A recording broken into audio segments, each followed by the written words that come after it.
ओम श्री साई नाथाय नमः।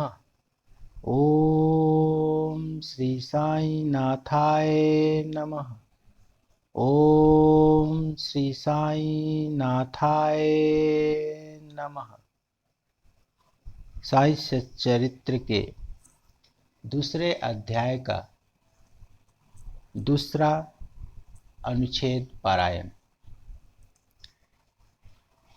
अर्थपूर्ण उपाधि हेमांडपत। वाद विवाद शब्द से हमको स्मरण हो आया कि मैंने पाठकों को वचन दिया है कि हेमांडपत उपाधि किस प्रकार प्राप्त हुई इसका वर्णन करूंगा। अब मैं इसका वर्णन करता हूँ। श्री काका साहेब दीक्षित व नाना साहेब चांदोरकर मेरे अति घनिष्ठ मित्रों में से थे। उन्होंने मुझे शिरडी जाकर श्री साईं बाबा के दर्शनों का लाभ उठाने का अनुरोध किया। मैंने उन्हें वचन दिया, परंतु कुछ बाधा आ जाने के कारण मेरी शिरडी यात्रा स्थगित हो गई। मेरे एक घनिष्ठ मित्र का पुत्र लोनावला में रोगग्रस्त हो गया था। उन्होंने सभी संभव अधिभौतिक और आध्यात्मिक उपचार किए, परंतु सभी प्रयत्न निष्फल हुए और ज्वर किसी प्रकार भी कम न हुआ।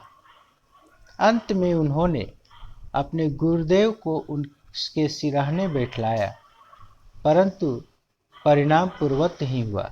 यह घटना देखकर मुझे विचार आया कि जब गुरु एक बालक के प्राणों की रक्षा करने में असमर्थ है, तब उनकी उपयोगिता ही क्या है, और जब उसमें कोई सामर्थ्य ही नहीं, तब फिर शिरडी जाने से क्या प्रयोजन। ऐसा सोचकर मैंने यात्रा स्थगित कर दी, परंतु जो होना है वह तो होकर ही रहेगा, और वह इस प्रकार हुआ। प्रांत अधिकारी नाना साहेब चांदोरकर बसई के दौरे पर जा रहे थे। वे ठाणा से दादर पहुंचे तथा बसई जाने वाली गाड़ी की प्रतीक्षा कर रहे थे। उसी समय बांद्रा लोकल आ पहुंची, जिसमें बैठकर वे बांद्रा पहुंचे तथा शिरडी यात्रा स्थगित करने के लिए मुझे आड़े हाथों लिया। नाना साहेब का तर्क मुझे उचित तथा सुखदायी प्रतीत हुआ, और इसके फलस्वरूप मैंने उसी रात्रि शिरडी जाने का निश्चय किया और सामान बांधकर शिरडी को प्रस्थान कर दिया। मैंने सीधे दादर जाकर वहां से मनवाड़ की गाड़ी पकड़ने का कार्यक्रम बनाया। इस निश्चय के अनुसार मैंने दादर जाने वाली गाड़ी के डब्बे में प्रवेश किया। गाड़ी छूटने ही वाली थी कि इतने में एक यवन मेरे डब्बे में आया और मेरा सामान देखकर मुझसे मेरा गंतव्य स्थान पूछने लगा। मैंने अपना कार्यक्रम उसे बतला दिया।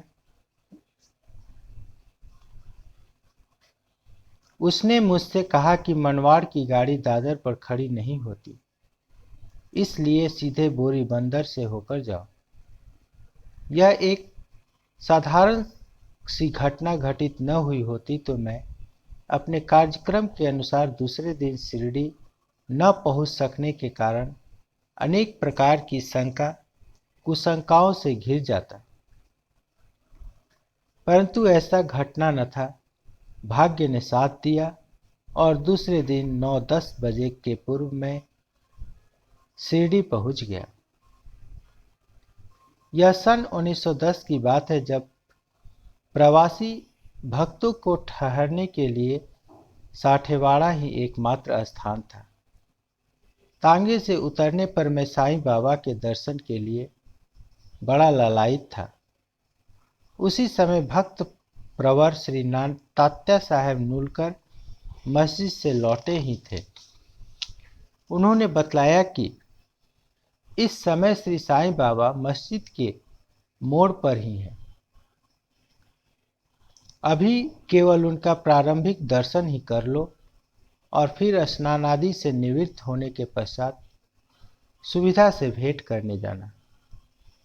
यह सुनते ही मैं दौड़ कर गया और बाबा की चरण वंदना की।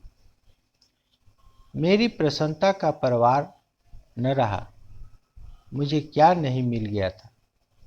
मेरा शरीर प्रफुल्लित सा हो गया। क्षुधा और तृषा की सुधि जाती रही। जिस क्षण से उनके भव विनाशक चरणों का स्पर्श प्राप्त हुआ, मेरे जीवन में एक नूतन आनंद प्रवाह बहने लगा। मैं उनका सदैव के लिए ऋणी हो गया। उनका यह उपकार मैं कभी भूल न सकूंगा। मैं सदा उनका स्मरण कर उन्हें मानसिक प्रणाम किया करता हूँ। जैसा कि मेरे अनुभव में आया कि साईं के दर्शन में ही यह विशेषता है कि विचार परिवर्तन तथा पिछले कर्मों का प्रभाव शीघ्र मंद पड़ने लगता है और सैन्य सैन्य अनासक्ति और सांसारिक भोगों से वैराग बढ़ता जाता है। केवल गत जन्मों के अनेक शुभ संस्कार एकत्रित होने पर ही ऐसा दर्शन प्राप्त होना सुलभ हो सकता है।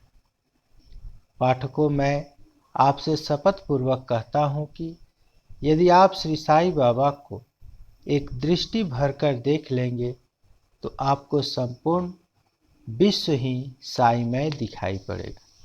ओम श्री साई नाथाय नमः। श्री सद्गुरु साईनाथ प्रणमस्तु। शुभ भवतु।